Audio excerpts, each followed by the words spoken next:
శ్రీ సాయి లీలామృతం అధ్యాయం 1 శ్రీ సాయిబాబా జీవితం.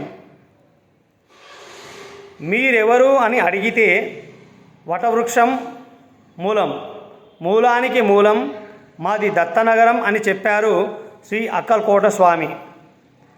ఆయనే ఇంకొకసారి అఖండ విశ్వమే మేము అన్నారు. శ్రీ సాయిబాబా యొక్క మరొక రూపమే శ్రీ అక్కల్కోట స్వామి. వీరిద్దరి చరిత్రలు దత్తావతారం అనే బంగారు నాణానికి బొమ్మ బొరుసు అనవచ్చు. వీరు ప్రపంచ చరిత్రలో అవతరించిన మహాత్ములందరిలో అగ్రగణ్యులు. ఈ విషయం శ్రీ మెహర్ బాబా కూడా శ్రీ సాయి ఈ విశ్వమంతటికీ గురు అనదగిన వారని స్పష్టంగా చెప్పాడు. ఆయన నివాసం వలన షిరిడి వంటి మారుమూల కుగ్రామం కూడా కాశీ తిరుపతి వంటి మహాక్షేత్రం అయింది. అయితే ఈ క్షేత్రాలు ఒక మతం వారికి మాత్రమే పవిత్రమైతే షిరిడీని మహాక్షేత్రంగా తలచేవారు ఎందరో అన్ని మతాలలోనూ ఉన్నారు. అక్కడ అనుభవమయ్యే శాంతి అనుభవించాల్సిందే కానీ మాటలలో చెప్పలేనిది.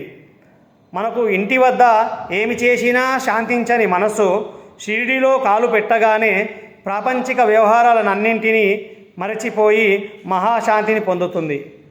ఎక్కడ మహాశాంతి లభిస్తుందో అదే మనకు పరమగమ్యం అన్నది ఋషివాక్యం. శ్రీ సాయిబాబా షిరిడీలో సుమారు 60 సంవత్సరాలు నివసించినప్పటికీ ఆయన కీర్తి మధ్యాహ్న సూర్యుని శోభలాగా అన్ని దిక్కులా ఆ కాలంలోనే వ్యాపించినప్పటికీ అసలు ఆయన పేరేమో ఊరేమో తల్లిదండ్రులు ఎవరో కులగోత్రాలు ఏమిటో ఎవరికీ తెలియలేదు. ఆయన దర్శనానికి నిత్యం ఎందరెందరో అన్ని ప్రాంతాల నుండి వస్తుండేవారు. కానీ వారిలో ఏ ఒక్కరూ ఆయనను గురించి ఏమీ చెప్పలేకపోయారు. ఆయనతో సన్నిహితంగా చాలా కాలం ఉన్నవారు కూడా ఆయన నుండి ఈ వివరాలు తెలుసుకోలేకపోయారు. దైవం వలనే నిజానికి ఆయన నామరహితుడు. ఇలానే దైవం యొక్క గుణాలన్నీ బాబాలో సంపూర్ణంగా కనిపిస్తాయి. షిరిడీలో వెలిసిన ఆ దేహమే తామన్న భ్రాంతి ఆయనకెన్నడూ లేదు. సర్వగతమైన చైతన్యమే ఆయన నిజతత్వమని భక్తులందరూ అనుభవపూర్వకంగా గుర్తిస్తూ వచ్చారు. ఆ దేహానికే కారణమైన వారే తమ తల్లిదండ్రులు అని, వారు ఆ దేహానికి పెట్టిన పేరే ఆయన పేరని ఆయన ఎలా తలుస్తారు? ఈనాడు పెద్ద పెద్ద భవనాలతో ఎన్నెన్నో దుకాణాలతో వజ్రాల ద్వీపంలా వెలుగొందుతున్న షిరిడీలో రాజభవనం వంటి సమాధి మందిరంలో సింహాసనంపై కూర్చున్న సామ్రాట్టులా శ్రీ సాయినాథుని మూర్తి శోభిస్తూ ఉంటుంది.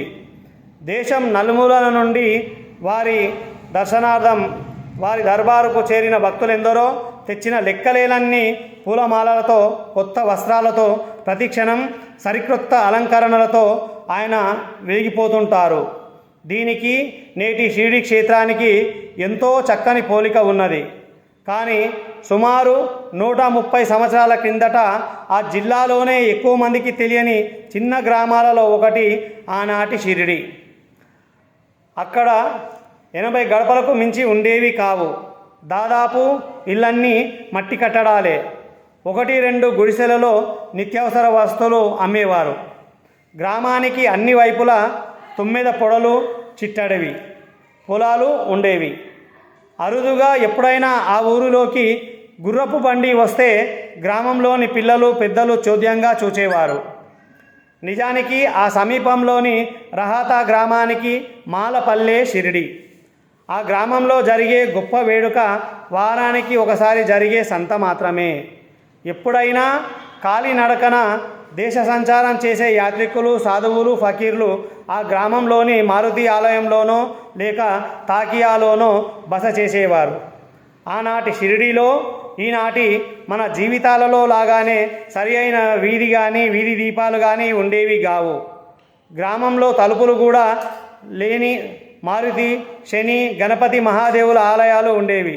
ఒకసారి ఒక పిచ్చివాడు ఆ మందిరంలో జొరబడి ఆ విగ్రహాలను విరగొట్టాడు కూడా. వాటికి ఎలాంటి రక్షణ ఉండేది కాదు.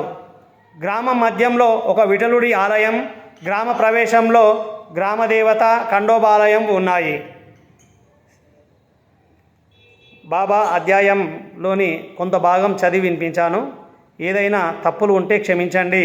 అందరూ చదవడానికి కుదరదు కాబట్టి ఈ యొక్క అధ్యాయాలను యూట్యూబ్లలో చూసైనా సరే మీరు ఇతర భక్తులకు కూడా వినిపించాలని, ఆ బాబా యొక్క తత్వాన్ని మీ అందరికీ తెలియజేయాలని నేను ఈ విధంగా స్టార్ట్ చేశాను.